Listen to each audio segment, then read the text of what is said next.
somebody who had an accident and vegetating, don't think in terms of they died and they were put back, that's not true.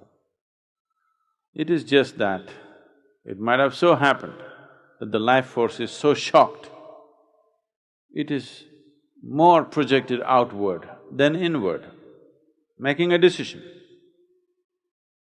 to be or not to be. Not a philosophical question, a practical question whether the body is fit enough to be or not to be. So if it chose to be, it is not because of medical workers, they might assist.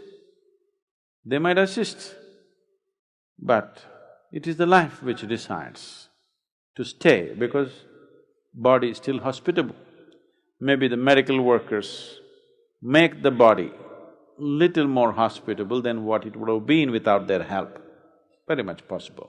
So they did not die, they were in a condition of to be or not to be, they were more projected outward than inward. Even now, you're partially outward projected, mostly inward projected. At that moment it might have been so that you were mostly outward projected, partially inward projected. Even after they're dead, not all of it is gone. If you do not know, we've been looking at this many times. Up to 11 to 14 days, a dead body grows its fingernails and its hair and everything. Because life recedes slowly, it doesn't just jump out. So you cannot spiritually declare somebody dead up to 14 days after the medical death. So, after doing this to be or not to be seesaw for some time, you said be. But the body is only hospitable enough to lie in the bed, not hospitable enough to get up and walk or do whatever a man or a woman is expected to do. I'm not speaking this in this regard, but I want you to look at it as a subject, not as an emotional thing, because then you will not look at it the right way. So if you call this vegetation, there are two kinds of vegetation. One is just the body is gone, but still everything in the mind is active. That can lead to a lot of suffering, because they can see, they can hear, they can smell, they can understand, but no ability to do anything. Talking is the last thing on their mind. They want to get up and walk. They're not able to respond. Body has become inert, but mind is still active. There are other kinds of states where body is in a reasonably good condition, but mind has become inert. So body cannot act. Body is in good condition. Mind was active, it would act, but mind has gone. The physical structure that is necessary to house the mind is gone. Something is broken, so mind is not finding accommodation, so cannot act. But the subtler aspects of the mind are still active. Only the mind that you decipher with, the mind with which you make judgment, the mind with which you are able to distinguish, that is gone. But the other mind, which simply rotates with the unconscious memory, that is still there. If that is not there, the body cannot be alive. So if a person lies down in a place for a very long time without a discriminatory mind, he may slowly become aware of that unconscious rotation of memory that is happening within him, which is keeping everything going. It's very much possible.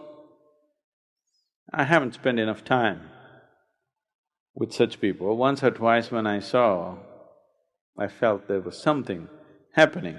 They're not supposed to have a mind, but there's a whole lot of activity happening. So the unconscious nature of the mind might have come into a kind of awareness because the conscious mind is…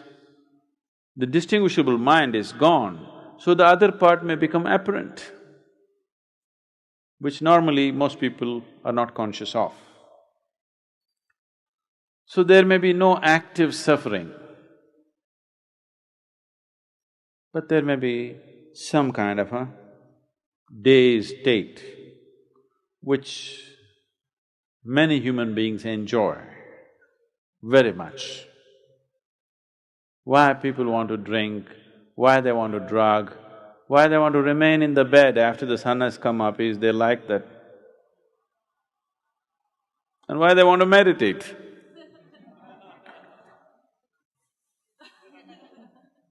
They like that, moving between conscious and unconscious, the borderline, they like to dance on that a little bit. So alcohol, drugs, sleep, lethargy, excessive eating, sexuality, all these things give you that little bit of being on the borderline of neither this nor that.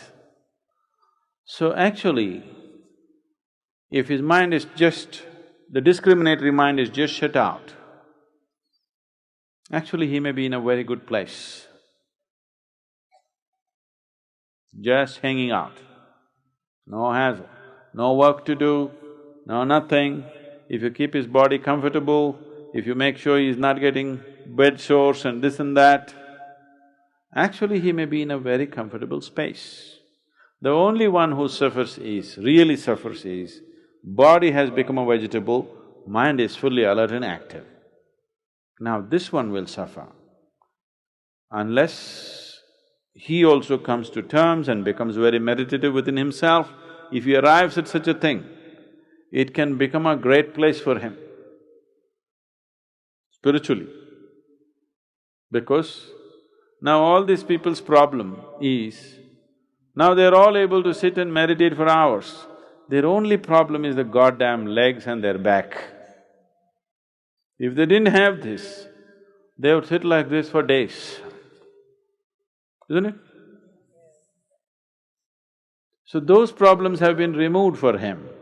No sensation in the legs, no sensation in the back. If he arrives at it, which I believe they will, if I spend a little time with them, I would tell you whether they've arrived or not.